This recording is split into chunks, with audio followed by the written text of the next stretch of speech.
Hello and welcome to my channel. Just the other day I made a video about the comparative costs between living in the Philippines or living in East Africa. And I got quite a few questions about, to be more specific about individual items. So that's what I'm going to do. But first, let me preface all this by saying, if you're considering moving to the Philippines, or you're considering moving to East Africa, or if that's your choice, if you're deciding in your head which one you think you want to try, the best thing to do is go there for at least a couple of weeks, a couple of months would be better, and check things out and see what you think, because the culture is vastly different in the Philippines and East Africa. East Africa is far more conservative than the Philippines, and the Philippines is far more conservative than the U.S. So that tells you something right there. It's illegal to get a divorce in the Philippines. You can't. You just can't. They just don't have that. You can get a divorce in Malawi, but you have to have a good reason. You can own land in Malawi. An American, anybody can own land in Malawi. I own land in Malawi. So obviously you can. But in the Philippines, a foreigner cannot own land. Period. The end. That's it. That's all. You can own a condo, but you don't own the dirt. You own the piece of a building. You can own part of a business if you are in the business with a Filipino. In Malawi, you can pretty much own anything you want. You can do anything you want anytime you want. And both countries speak English. Malawi used to be a British colony up until 1964, so they teach English in all the schools, and the bulk of the signs that you see are going to be in English. You're not going to see very many road signs, so it's kind of hard to get around sometimes. But, you're at the corner of this road and that road, but neither one of them have a name that you know of. So that makes it a little tricky sometimes. And the GPS ain't going to help you. Forget it. Unless you're in city or near a tower. But then also, a lot of that stuff, those roads are not recorded anywhere. So there's the road that you're on isn't on a map of Google. So yeah, that can be real fun. Now, another thing, if you're a party guy, you can drink, you can get drunk in the Philippines or East Africa, and you can get drunk cheap in East Africa. But if you think you're going to go to a titty bar and have a big party with your friends, it's not going to happen. You can do that in the Philippines, but there ain't no titty bar. There aren't any lady boys. There's none of that kind of stuff in East Africa. Forget it. And if you think you're going to change that, if you try to introduce that into East Africa, that's very bad for your health. Let me put it that way. Your life expectancy would shorten considerably if you tried that. So just understand, there are bars, there are plenty of them, there are plenty of places you can go watch football with your friends and sit and have a few beers. There's no problem. You can go to karaoke, you can, party, you can drink and sing and dance and all you want. But there ain't going to be no strip clubs, there ain't going to be no titty bars, and there ain't hookers on the street corners. It just ain't going to happen. Okay? There's no abortion in either place. So they just don't do that stuff. So before you go, get your mind right. And you just decide how conservative you are and how conservative you want to be. And, that'll kind of help you decide where you need to retire at. But if you're just really low on money, let's say your retirement Social Security is, let's say $800 a month. That's going to be hard to do in the Philippines. It's easy if you're a Filipino, but if you want a Western lifestyle, that's going to be tough to do in the Philippines. That's going to be easy to do in Africa. I know lots of Americans there that live on $300-400 a month and do real well. And the rest of their Social Security they just put in savings. If they ever need it for a medical emergency or anything like that, they're okay. But let's see. Let's start with, I covered a lot of this stuff in the other video as far as the rent and all that, but let's start with the food. Now, I did a head-to-head. There aren't very many, there's no McDonald's in any part of East Africa. There is a couple of KFCs, Kentucky Fried Chicken.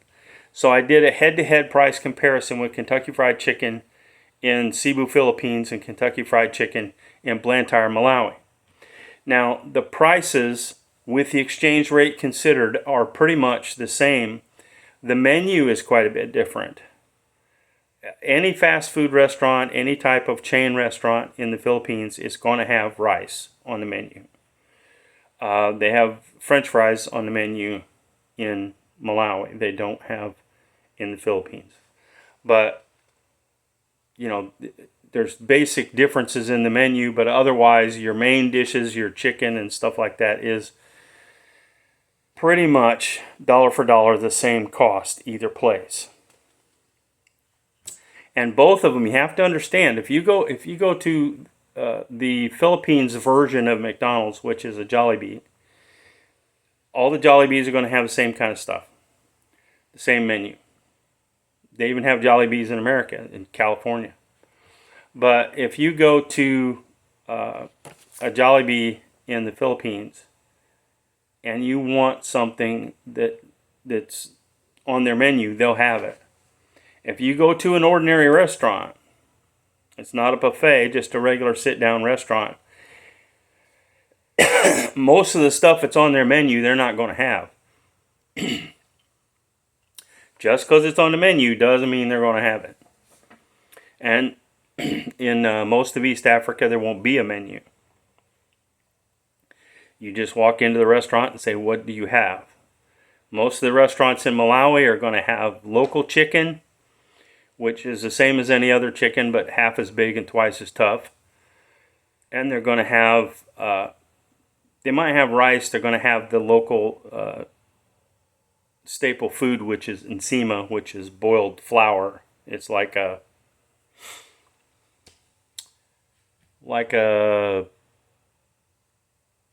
dumpling kind of, or like a wet biscuit sort of. It's hard to explain. Kind of like Play-Doh, but it's boiled corn flour is what it is. And they'll have that and vegetables and local chicken. That's generally what they have. They may have rice, they may not, depending on where you are. So, let's see, dried fish. In Philippines, you're looking at about 200 pesos, which is about $4 for a pound. Now they do kilograms, but most of my audience is not on the metric system, so I'm going to do the pounds for you. In Malawi, that's going to be about half. The price is going to be about half. They both have, tilapia is a very popular fish in both places. They are farmed in the Philippines, the tilapia are, because they're freshwater. And Lake Malawi, which is 11,000 square miles, is got a lot of tilapia, billions of them in there. And it's a very popular fish in Malawi.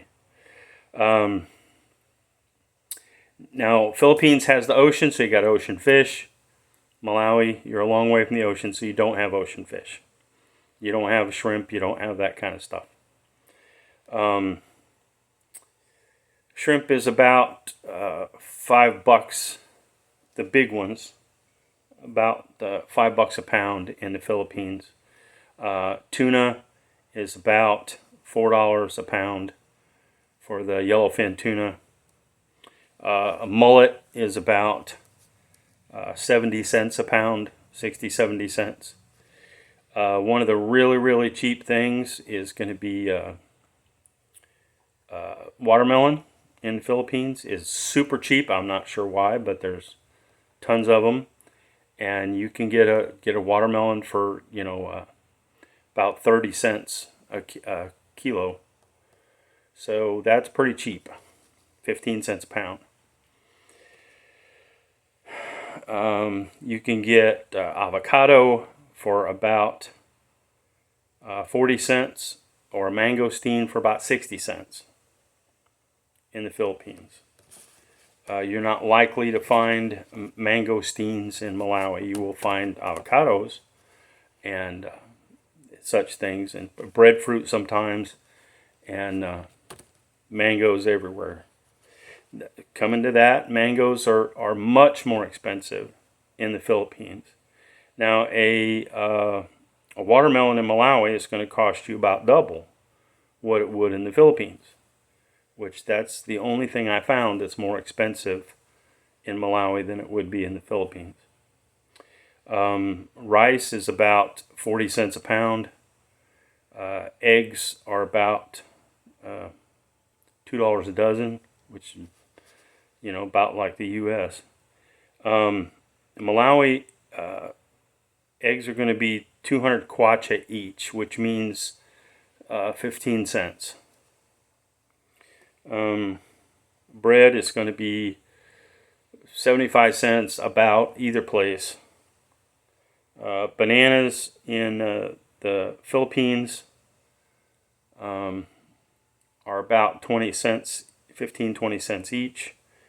And in Malawi, they are 100 kwacha each, which is about 15 for $1. So you'd be looking at about, 6 cents a piece, something like that.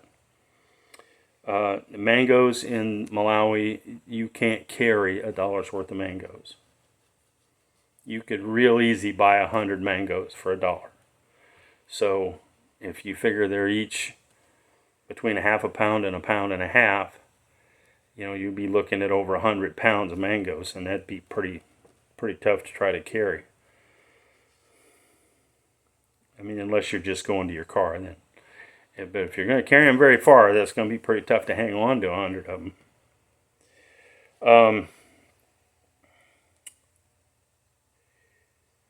Let's see. Your street foods, you don't have near the variety of street foods in Malawi that you have in the Philippines. You got literally hundreds of different things you can buy on the street in the Philippines. In Malawi, it's generally chicken, and a street chicken, a quarter, which would be a leg and thigh, leg quarter, like we have in America. Those are going to be about $1 cooked on the street. And potatoes, French fries are going to be about 30 cents. Now that is comparable to what they would be in the Philippines, but in Malawi it's more like a home fries kind of thing, and in the Philippines it's more of an actual French fry kind of thing. Chicken, to buy fresh chicken, is about $2 a pound in the Philippines. It's about $5 for a whole chicken in Malawi. So you can take that as you will. A whole goat in Malawi will run you about $70. So you're looking at about buying the whole goat on the hoof, about $1 a pound, something like that. Of course, they're all different sizes, and a lot of variables there, but you're probably looking $1, $1.25 a pound for the actual flesh of the goat. Now, in both places, you can buy on the street intestines of all sorts. Goat intestines, they put them on do like this and put them on a stick like that and deep fry them. Chicken intestines, goat intestines, you can buy either place for literally just a few cents. Coca-Cola is going to cost you about 25 cents either place. I did have kind of a hard time finding Diet Coke in the Philippines, but it's easy to find in Malawi. They just call it sugar-free Coke or Coke Light. But you may have to go to a supermarket to find it, which the supermarkets are a lot more expensive. Now, I did a video 3 years ago on the prices.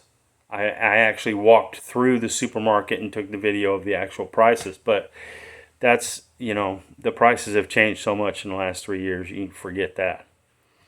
But if you need to buy just your ordinary stuff, if you need to buy rice and corn flour and cooking oil and tomatoes and onions and charcoal and things like that, there's hundreds, tens of thousands of these little tiny shops that are just 10 feet by 10 feet square all over the place, made out of weeds and bamboo and sticks and whatever they can find in Malawi. And in Philippines they call those sari-sari stores. In Malawi they just call them shops. And that's where you buy all that stuff. And they sell little things of oil and little things of sugar and salt and flour. They sell cigarettes one at a time. And they're everywhere. Like from our house, you come out our front gate, you can see 3 or 4 of those little shops just within eyesight. And then once you go across the valley, then you're into the city, and then there's big supermarkets. But there again, it's much more expensive at those big supermarkets. But if you want something like bread, you're going to go to the supermarket. You're not going to get it anywhere else. Now in the Philippines, there's all kinds of bakeries and stuff all over the place. Not so much in Malawi. But you can always bake your own. And there again, Malawi is considered a third world country. And Philippines is classified as a developing country, which is kind of, they're not on the same level development-wise. You have a lot more freedom to do whatever you want to do in Malawi than you would in the Philippines, or certainly in America. I mean, if I'm in Malawi and I want to start selling goat meat, all I need is a goat. I just kill it, hang it up in a tree, and start selling pieces off of it. That's all you got to do. Now in America, you need health inspections and permits and licenses, and everything has to be stainless steel and inspected every so many days and all that kind of crap. In the Philippines, there's a little bit more inspection than there is in Malawi, but not anywhere close to what it would be in the U.S. So here's kind of my take on it in a general sense.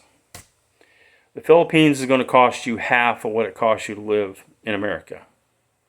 And Malawi is going to cost you half of what it would cost you to live in the Philippines. If you're just broke and you need a place to live, Malawi is a fantastic option. Friendly people, you can own land, you can do whatever you want to do, any way you want to do it. If you want to raise goats and chickens and ducks and pigs and night crawlers and mice and anything you want to do it. So, there you go. If you have any more specific questions, I'll either answer you or I'll give you my email if it's more involved, or if you want to talk about the houses we have for rent in Malawi. They're on Airbnb, but we can talk about it through email or whatever. I don't have a house at the moment, anything for rent in the Philippines right now, but it won't be long. So, thanks for watching, and be sure to like and subscribe. Let me know if there's anything else you need to know. Thanks.